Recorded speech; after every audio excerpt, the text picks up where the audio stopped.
Everyone, সবাই কেমন আছো? আমি অনেক ভালো আছি। আর আজকে আমি আপনাদের সাথে দারুণ একটা টিফিন রেসিপি শেয়ার করব। আর এই রেসিপিটা আপনারা বাচ্চাদের স্কুলে হোক বা বড়দের অফিস কিংবা সন্ধ্যার সময় ইভিনিং টাইমে কিন্তু অবশ্যই দিতে পারেন। সবার কিন্তু দারুণ লাগবে। তো চলুন দেখে নিই এই রেসিপিটা বানানোর জন্য আমাদের কি লাগছে।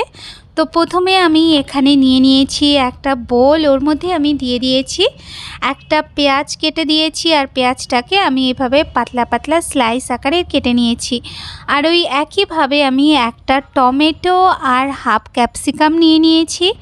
এরপর আমি ওর মধ্যে দিয়ে দিচ্ছি হাফ চামচের মতন একটু চিলি ফ্লেক্স, আর আমি দিয়ে দেবো হাফ চামচের মতন একটু গোলমরিচের গুঁড়ো। এরপর আমি ওর মধ্যে দিয়ে দেবো 3 চামচের মতন শেজওয়ান সস। তো শেজওয়ান সসটা 3 চামচের মতন দিচ্ছি। আপনাদের কাছে শেজওয়ান সস না থাকলে যে কোনো সস আপনারা দিয়ে দিতে পারেন। আর এখানে আমি দিয়ে দিচ্ছি কিছুটা মেয়োনিজ। এরপর আমি সব কিছুকে ভালো করে একসাথে মিশিয়ে নেব। তো এখানে আমি যতক্ষণ মেশাচ্ছি ততক্ষণ আপনারা আমার চ্যানেলে নতুন হয়ে থাকলে তাহলে প্লিজ আমার চ্যানেলকে সাবস্ক্রাইব করে দেবেন আর বেল আইকনটা চাপতে ভুলবেন না, তাহলে সবার প্রথমে নোটিফিকেশানটা আপনার কাছে পৌঁছে যাবে। আর যারা পুরনো বন্ধু তাদেরকে আমার সাথে থাকার জন্য অনুরোধ রইল। তো দেখুন এটার আমার ম্যারিনেট করা হয়ে গেছে। এরপরে আমি গ্যাসের উপরে একটা প্যান বসিয়ে দিয়ে ওর মধ্যে আমি দিয়ে দেবো 2 চামচের মতন একটু তেল। এরপরে আমি ওর মধ্যে দিয়ে দিচ্ছি এখানে 2টো ডিম দিয়ে দিয়েছি। এরপর আমি ওর মধ্যে সামান্য একটু লবণ আর সামান্য একটু গোলমরিচের গুঁড়ো দিয়ে ডিমটাকে আমি ভালো করে ঝুড়ো ঝুড়ো করে ভেজে নেব। তো দেখুন এখানে ডিমটা আমার প্রায় ভাজা হয়ে এসছে। ডিমটা ভাজা হয়ে গেলে এরপরে আমি ডিমটাকে নামিয়ে দিয়ে এখানে আমি আগের থেকে আটা মেখে রেখেছিলাম। তো আটাটার থেকে একটু লেচিয়ে নিয়ে আমি ওর মধ্যে অল্প আটা দিয়ে আমি রুটির মতন করে একটু বেলে নেব।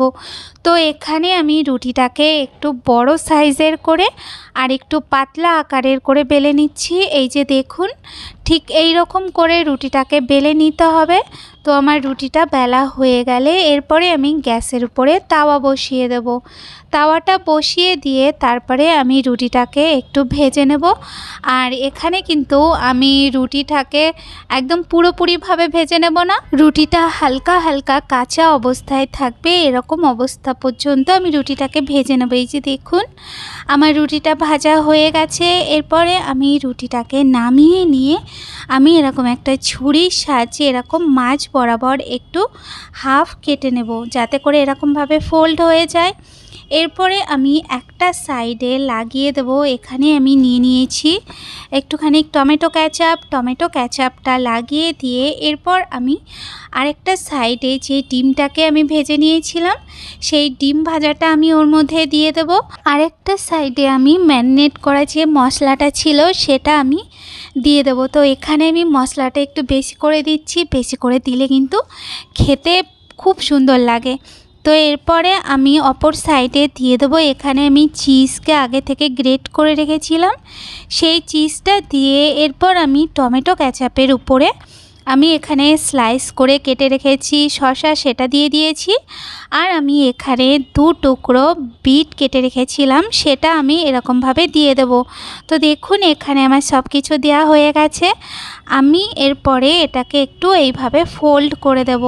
তো দেখুন ঠিক এইভাবে ফোল্ড করে নিতে হবে। এই যে দেখুন আমার ফোল্ড করা হয়ে গেছে। আর এইভাবেই আমি আর যেইগুলো আছে সেইগুলোকে আমি বানিয়ে নেব।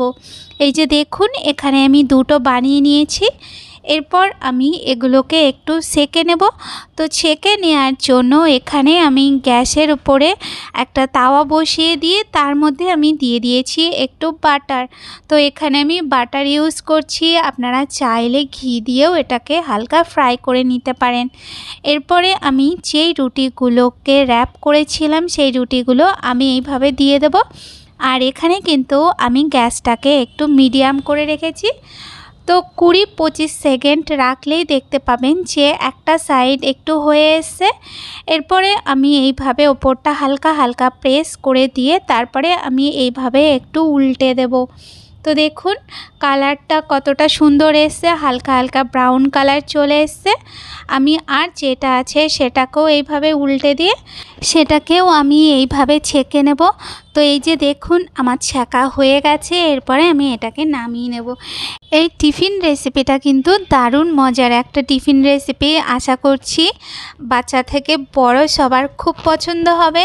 তো রেসিপিটা যদি ভালো লেগে থাকে তাহলে অবশ্যই লাইক কমেন্ট আর শেয়ার করতে ভুলবেন না। সবাই ভালো থাকবেন, সুস্থ থাকবেন, দেখা হচ্ছে নতুন রেসিপির সাথে। ধন্যবাদ।